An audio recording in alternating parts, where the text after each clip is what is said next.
మనం బ్రతికున్నామంటే దానికి ఆయన కారణం.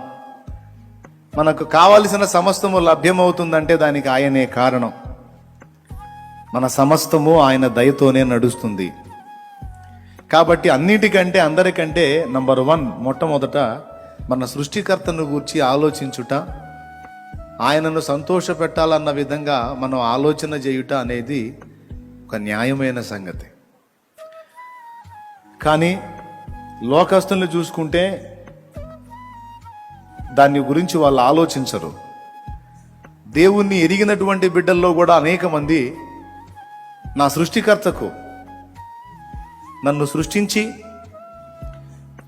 నేను పాపంలో పడితే నన్ను విమోచించడానికి ప్రాణం పెట్టిన నా దేవునికి నేను ఏమి చేయగలను, నేను ఏమి ఇచ్చి సంతోష పెట్టగలను?